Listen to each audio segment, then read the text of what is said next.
क्योंकि मैं सदन का सबसे युवा सदस्य हूं, मैं अपना दायित्व और अपनी जिम्मेदारी नहीं निभाऊंगा अगर मैं आज इस देश के युवाओं का सबसे ज्वलंत मुद्दा जो है उसे ना उठाऊं। सर, इस देश में दो शिक्षा व्यवस्थाएं हैं। एक शिक्षा व्यवस्था है अरविंद केजरीवाल जी की शिक्षा व्यवस्था, जिसमें दिल्ली में वर्ल्ड क्लास स्कूल बनाए गए, बढ़िया करिकुलम, क्वालिटी एजुकेशन दी गई और एक शिक्षित भारत का, शिक्षित राष्ट्र बनाने का सपना लेकर आम आदमी पार्टी, अरविंद केजरीवाल जी आगे बढ़े। एक दूसरी शिक्षा व्यवस्था है सर, जिस शिक्षा व्यवस्था में परीक्षा शिक्षा माफिया जन्म लेता है, जिसके तहत आज लाखों बच्चों का भविष्य अंधकार की कागार पे खड़ा है। मैं बात कर रहा हूं नीट यूजी और यूजीसी नेट की, जिसमें कुल मिलाकर करीब 35 लाख बच्चों का एग्जामिनेशन हुआ। हमने देखा, देश भर में देखा कि कैसे उस एग्जामिनेशन को पेपर लीक हुए, क्या उसमें माफियाओं का राज रहा और कैसे इन 35 लाख बच्चों का भविष्य आज अंधकार की कागार पे खड़ा हुआ है। वो 35 लाख बच्चे आज इस संसद टीवी को देख रहे हैं इस उम्मीद से कि शायद उनके अधिकारों की, उनके हकों की बात होगी। भारत देश एक बहुत युवा देश है। भारत की 65% आबादी 35 साल से कम आयु की है। मैं आपको बताना चाहूंगा कि इस दुनिया के सबसे युवा देशों में भारत आता है, जहां जापान की पॉपुलेशन की औसत उम्र 50 साल है, इटली की 48 साल है, जर्मनी की 46 साल है, यूनाइटेड किंगडम की 40 साल है, चीन की 40 साल है। जहां विकसित देश बूढ़े होते जा रहे हैं, भारत देश जवान हो रहा है। भारत की औसत उम्र आज मात्र 29 साल है। लेकिन हमने इस युवा भारत के लिए किया क्या? मैं आपको बताना चाहूंगा कि भारत में दुनिया की सेकेंड हाईएस्ट स्टूडेंट पॉपुलेशन है। अगर आप प्राइमरी, सेकेंडरी और हायर एजुकेशन को जोड़ लें तो कुल मिलाकर 31 करोड़ आबादी भारत देश की स्टूडेंट्स कहलाती है, यानी कि पढ़ाई लिखाई का काम करते हैं। लेकिन उन युवाओं के लिए हमने किया क्या? मैं बताना चाहता हूं कि इस व्यवस्था ने, इस सरकार ने उन लोगों के लिए क्या किया। 2 आईपीएल हैं सर इस देश में।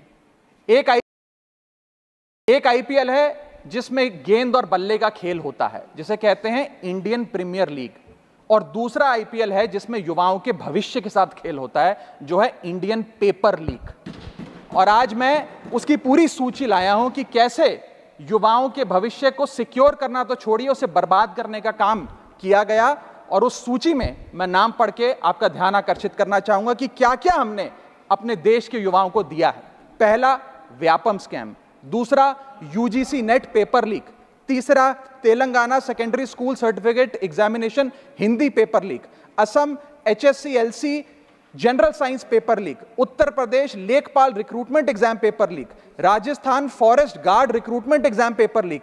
Bihar public service commission exam paper leak. Gujarat head clerk exam paper leak. SSC CGL exam paper leak. UP TET exam paper leak. Rajasthan university paper leak. UP PSC paper leak. Maharashtra HSC exam chemistry paper leak. UP police constable qualifying exam paper leak. REET यानी कि Rajasthan eligibility examination for teachers paper leak. Haryana police constable exam paper leak. Himachal Pradesh police constable exam paper leak. Railway recruitment board group D exam paper leak. Orissa teacher eligibility test paper leak. Assam police recruitment exam paper leak. Bihar board का 10वीं कक्षा का भी examination paper leak. Telangana SSC exam paper leak. Karnataka SSC-LC exam paper leak. Delhi university law entrance exam paper leak. Jamia Millia Islamia entrance exam paper leak. UP board exam mathematics और bio का paper leak. Rajasthan teacher recruitment exam paper leak. और इस साल का NEET का 2024 का paper leak. माननीय राघव चड्ढा जी, ये ऑथेंटिकेट करके आप यहाँ मैं दूंगा सर, सारी रिपोर्ट दूंगा। Thank you sir. आज हम अपने देश के युवाओं को एक अच्छी शिक्षा व्यवस्था नहीं दे पाए, नौकरियां नहीं दे पाए, बेरोजगारी चरम पर है, ऑर्गेनाइज सेक्टर की बेरोजगारी चरम पर है और अनऑर्गेनाइज सेक्टर की तो आंकड़ों की क्या बात करी जाए। सर मैं इन स्टूडेंट्स की पीड़ा इसलिए भी समझता हूं क्योंकि मैं खुद स्टूडेंट रहा हूं। इस देश की सबसे one of the most competitive examination chartered accountancy को क्लियर कर यहां पहुंचा हूं। सर, मुझे पता है कि क्या पीड़ा होती है जब सालों की आपकी मेहनत पर पानी फिर जाए, क्योंकि एक एग्जामिनेशन, एक पेपर लीक हो जाता है। तब सिर्फ दिल नहीं टूटता, विद्यार्थी एक इंसान पूरा टूट जाता है, उसका मनोबल टूट जाता है।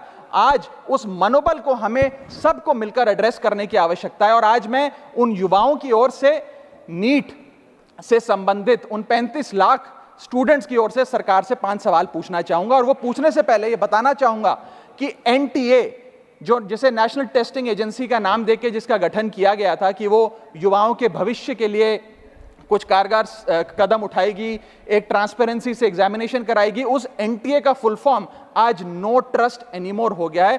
कोई भी विद्यार्थी आज इस एनटीए पे विश्वास नहीं कर रहा। और मैं विद्यार्थियों की ओर से ये 5 सवाल सरकार से पूछना चाहूंगा, नीट से संबंधित सटीक सवाल। पहला सवाल, नीट का पेपर जिसमें मात्र 1-2 बहुत हुआ तो 3-4 स्टूडेंट्स की रैंक 1 आती है, जैसे कि 2023 में मात्र 2 लोगों की रैंक 1 आई, 22 में मात्र 4 लोगों की आई, 2021 में मात्र 3 लोगों की आई।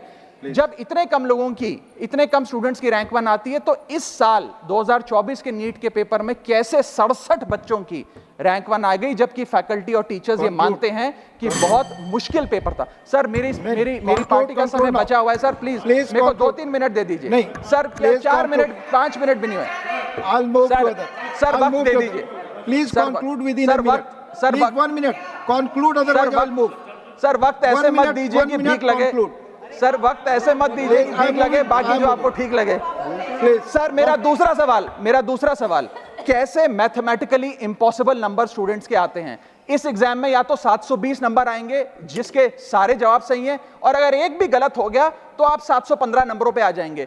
इस 715 और 720 के बीच में किसी के नंबर नहीं आ सकते, लेकिन इस बार ग्रेस मार्क्स देकर 717, 718, 719। और आखिरी सवाल, मेरा आखिरी सवाल, मैं समाप्त कर रहा हूं सर। इस बार जो इस नीट एग्जाम के नतीजे 14 जून को आने थे, उसको 10 दिन पहले कर दिया गया। हम देखते हैं कि नतीजों में देरी अक्सर होती है, लेकिन 10 दिन पहले चुनावों के शोर के नतीजों के शोर में 4 जून को नीट एग्जाम के नतीजे लाए गए। क्या मकसद था? क्या माननीय सांसद, धन्यवाद सभापति महोदय। मान्यवर सांसद जी ने जो ग्रुप डी एग्जाम रेलवे के बारे में कहा है, वो फैक्चुअली इन्होंने इनकरेक्ट कहा है, सदन को मिसलीड कर रहे हैं। मैं फैक्चुअल पोजीशन आपको बना देता हूं। Group D exam sir, group D exam 191 cities, 551 centre, 99 shift, 33 days, 15 languages में हुआ।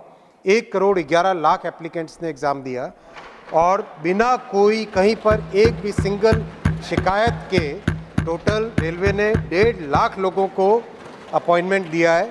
और ये कृपया अपना विड्रॉ करे अथवा एक्सपंज किया जाए। चेयर हैज ऑलरेडी डायरेक्टेड कि ऑथेंटिकेट करके देंगे, प्लीज आप ऑथेंटिकेट करके देंगे।